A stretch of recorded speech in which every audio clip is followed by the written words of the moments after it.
اعوذ باللہ السمیع العلیم من الشیطان الرجیم بسم اللہ الرحمن الرحیم رب اشرح لی صدری ویسر لی امری واحلل عقدۃ من لسانی ویفقہوا قولی رب یسر ولا تعسر وتمم بالخیر وبک نستعین رب زدنی علما۔ السلام علیکم ورحمۃ اللہ وبرکاتہ۔ الحمدللہ ہم سورہ نساء کا ترجمہ و تفسیر کر رہے ہیں۔ 5 آیات کا ترجمہ و تفسیر الحمدللہ ہم کر چکے ہیں۔ آج کا سبق آیت نمبر 6 سے دیکھیے۔ اعوذ باللہ من الشیطان الرجیم وابتلوا الیتامی حتی اذا بلغوا النکاح وابتلوا اور ابتلو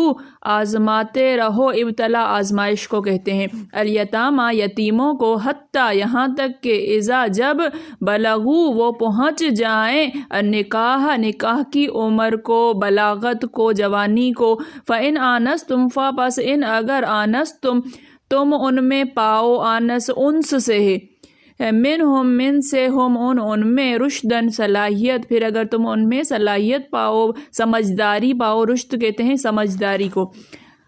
فادفعوا پس ادفعوا حوالے کر دو، الیہم الی طرف ہم ان کی طرف، اموالہم اموال مال ہم ان کے مال، ولا تأکلوا اور لا نہیں تأکلوا تم کھا لو، ہاں اسے وہ تم کھا لو، اسرافاً ضرورت سے زیادہ، اسراف کے طور پر، وبداراً اور جلدی جلدی، ان یکبروا ان کے یکبرو کہ وہ بڑے ہو جائیں گے، ومن کان اور من جو کان ہو غنیاً غنی امیر، فلیستعفف پس لضرور یستعفف بچا رہے، ومن کان اور من جو کان ہو فقیراً حاجت مند، فقیر مسکین غریب، فلیأکلوا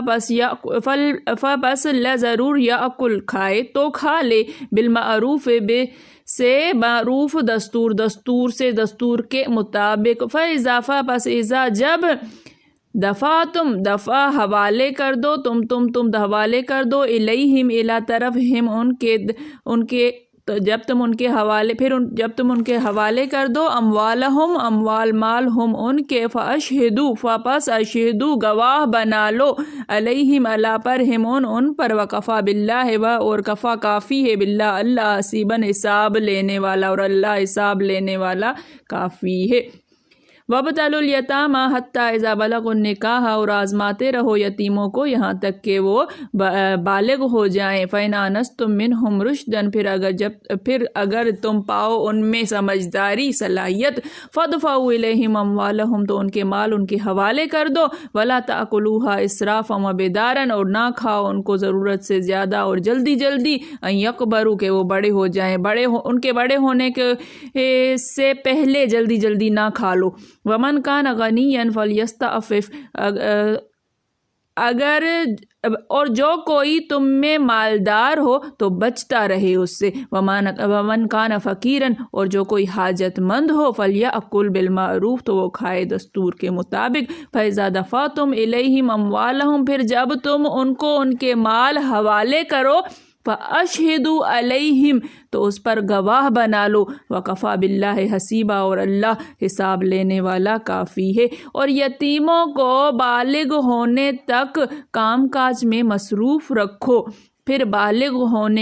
ہونے پر اگر ان میں عقل کی پختگی دیکھو تو ان کا مال ان کے حوالے کر دو، اور اس خوف سے کہ وہ بڑے ہو جائیں گے، یعنی بڑے ہو کر تم سے اپنا مال واپس لے لیں گے، اس کو فضول خرچی اور جلدی میں نہ اڑا دینا۔ جو شخص آسودہ حال ہو اس کو ایسے مال سے قطعی طور پر پرہیز رکھنا چاہیے، اور جو بے مقدور ہو وہ مناسب طور پر یعنی بقدر خدمت کچھ لے لے، اور جب ان کا مال ان کے حوالے کرنے لگو تو گواہ کر لیا کرو، اور حقیقت میں تو اللہ ہی گواہ اور حساب لینے والا کافی ہے۔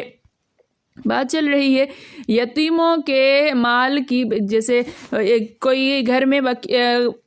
یتیم موجود ہے، اس کی کفالت ہے، جب وہ بڑا ہو جائے اور جب وہ بالغ ہو جائے، جوان ہو جائے، تو ان کو ان کے مال حوالے کرنے کا حکم ہو رہا ہے۔ فرمایا یتیموں کی دیکھ بھال رکھو، یہاں تک کہ وہ جوانی کو پہنچ جائیں۔ یہاں نکاح سے مراد بلوغت ہے، اور بلوغت اس وقت ثابت ہوتی ہے جب اسے خاص قسم کے خواب آنے لگیں جن میں خاص پانی اچھل کر نکلتا ہے۔ حضرت علی رضی اللہ تعالیٰ عنہ فرماتے ہیں، مجھے رسول اللہ صلی اللہ علیہ وسلم کا یہ فرمان بخوبی یاد ہے کہ احتلام کے بعد یتیمی نہیں اور نہ تمام دن رات چپ رہتا ہے۔ دوسری حدیث میں ہے کہ 3 قسم کے لوگوں سے قلم اٹھا لیا گیا: بچے سے جب تک بالغ نہ ہو، سوتے سے جب تک جاگ نہ جائے، مجنوں سے جب تک ہوش میں نہ آ جائے۔ پس ایک تو علامت بلوغ یہ رہی کہ وہ جوان ہو جائے، اسے احتلام ہونے لگے۔ دوسری علامت بلوغت بعض کے نزدیک یہ ہے کہ 15 سال کی عمر ہو جائے۔ اس کی دلیل بخاری و مسلم کی حدیث کہ حضرت ابن عمر والی حدیث ہے کہ جس میں وہ فرماتے ہیں کہ احد والی لڑائی میں مجھے حضور صلی اللہ علیہ وسلم نے اپنے ساتھ اس لیے نہیں لیا تھا کہ اس وقت میری عمر 14 سال کی تھی، اور خندق کی لڑائی میں جب میں حاضر کیا گیا تو آپ نے قبول فرما لیا، اس وقت میں 15 سال کا تھا۔ حضرت عمر بن عبدالعزیز کو جب یہ حدیث پہنچی تو آپ نے فرمایا نابالغ بالغ کی حد یہی ہے۔ نابالغ بالغ کا مطلب یہ ہے کہ جو ابھی جوان تو نہیں ہوا لیکن اس کی عمر ہو گئی ہے تو وہ بالغ ہو گیا۔ تیسری علامت بلوغت کی زیر ناف کے بالوں کا نکلنا ہے۔ اس میں علماء کے 3 قول ہیں۔ ایک یہ کہ علامت بلوغ ہے، دوسرا یہ کہ نہیں، تیسرا یہ کہ مسلمانوں میں نہیں ہے، ذمیوں میں ہے، اس لیے کہ ممکن ہے کسی دوا سے یہ بال جلد نکل آتے ہوں اور ذمی پر جو واجب ہوتے ہیں جزیہ لگ جاتا ہے۔ جب جوان ہوتے ہیں تو جزیہ لگ جاتا ہے ذمی پر، تو وہ اسے کیوں استعمال کرنے لگا؟ لیکن صحیح بات یہ ہے کہ سب کے حق میں یہ علامت بلوغت ہے کہ وہ 15 سال کا ہو جائے۔ اب اس پہ مختلف جو ہے وہ واقعات بیان کیے گئے ہیں کہ 15 سال کا ہو یا بالغ ہونے کے بلاغت کی عمر کیا ہے یا بلاغت کی نشانی کیا ہے، اس کی تفصیل میں ہم نہیں جاتے ہیں۔ اب پھر آگے فرمایا کہ جب تم دیکھو کہ یہ اپنے دین کی صلاحیت اور مال کی حفاظت کے لائق ہو گئے ہیں، رشد کی عمر کو پہنچ چکے ہیں، تو ان کے ولیوں کو چاہیے کہ ان کے مال انہیں دے دیں بغیر ضروری حاجت کے، صرف اس ڈر سے کہ یہ بڑے ہوتے ہی اپنا مال ہم سے لے لیں گے تو ہم اس سے پہلے ہی اس کے مال کو ختم کر دیں، ان کا مال نہ کھاؤ۔ اس ڈر سے کہ وہ بڑے ہو جائیں گے، مال پورا کا پورا لے لیں گے، جلدی جلدی کر کے اس کا مال کھا لیا۔ ایسا نہ کرو، جیسے ضرورت نہ ہو، خود امیر ہو، کھاتا پیتا ہو، تو اسے چاہیے کہ ان کے مال میں سے کچھ بھی نہ لے۔ یہ نہیں کہیں گے کہ ہم اس کی کفالت کر رہے ہیں، ہم اس کو رکھا ہوا ہے، اس کے مال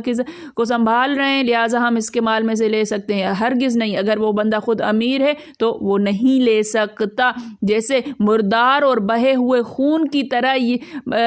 یہ مال ان پر حرام محض ہے۔ جس طرح سے مردار حرام ہے، جس طرح سے بہتا ہوا خون حرام ہے، اسی طرح سے اس یتیم کا مال بھی حرام محض ہے۔ سن لیجئے، ہاں اگر والی مسکین محتاج ہو تو بے شک اسے جائز ہے کہ اپنی پرورش کے حق کے مطابق وقت کی حاجت اور دستور کے موجب اسے اس مال میں سے کھا پی لے۔ اپنی حاجت کو دیکھیے اور اپنی محنت کو، اگر حاجت محنت سے کم ہو تو حاجت کے مطابق لے، اور اگر محنت حاجت سے کم ہو تو محنت کا بدلہ لے لے۔